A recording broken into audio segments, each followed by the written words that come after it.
Menjadi guru inspiratif Indonesia bersama Kuiper dan Fruity Sosro.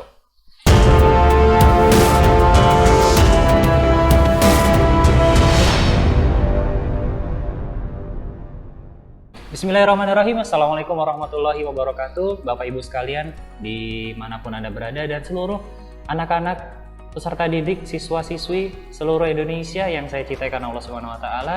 Perkenalkan, saya Angga Prayoga dari SMP SMA ITA Raihan Bandar Lampung. Izin menyampaikan sesuatu dan berbagi sharing session tentang kendala yang kita hadapi selama masa pandemi. Bapak Ibu sekalian dan anak-anak didik, kita tahu pandemi sudah berlangsung setahun lebih, berapa hari tentunya. Kita masih ingat, masih hangat tentunya di ingatan kita di akhir 2019, pandemi ini mulai menjadi berita utama viral waktu itu dan cukup menyita perhatian tentunya.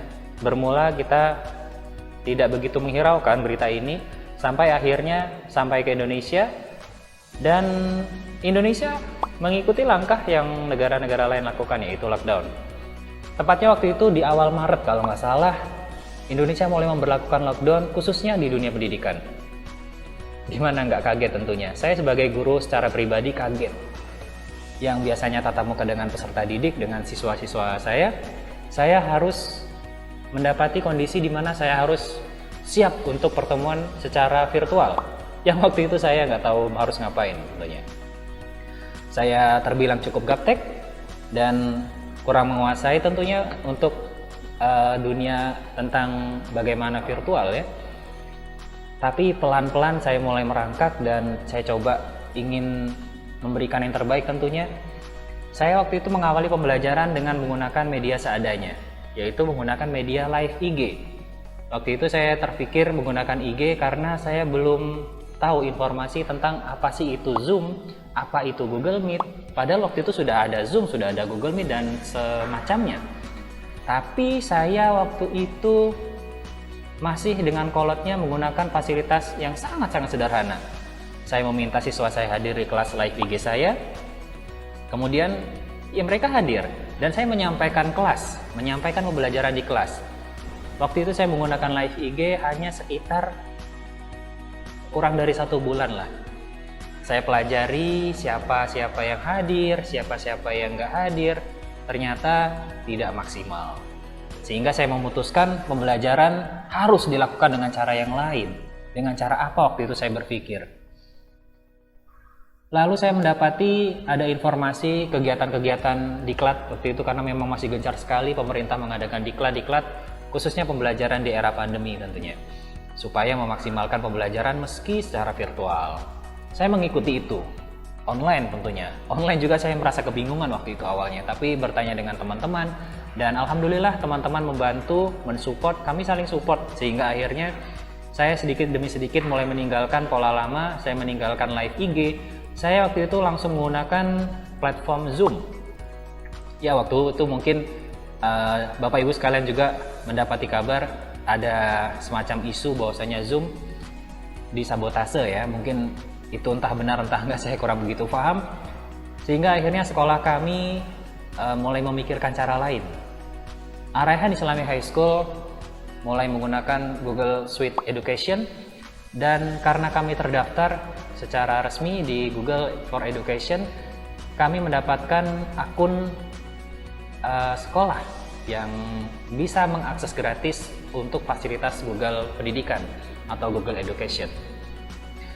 Google Suite ini memaksimalkan peran guru untuk bisa menyampaikan pembelajaran di era pandemi. Saya mulai menggunakan produk-produk Google, diantaranya adalah Google Classroom. Kemudian saya juga mulai menggunakan Google Meet melalui Google Classroom tentunya linknya.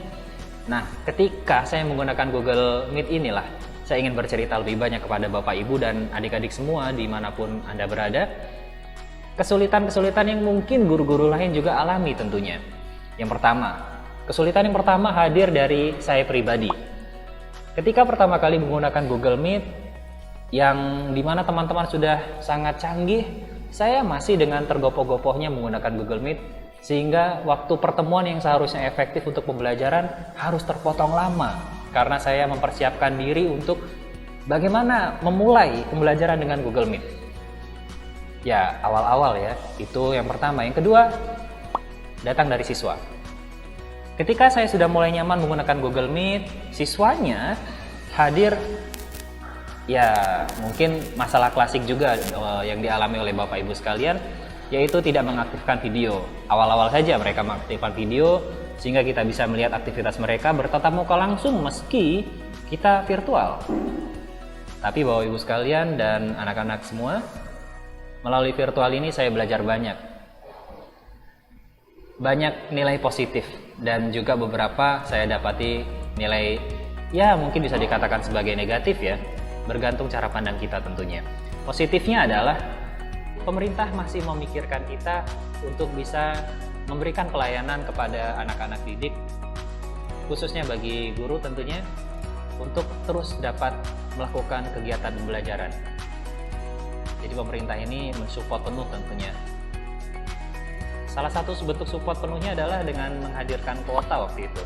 Saya sempat mendapatkan kuota selama 3 bulan berturut-turut dari pemerintah, kurang lebih sebesar 80 GB kalau nggak salah setiap bulannya.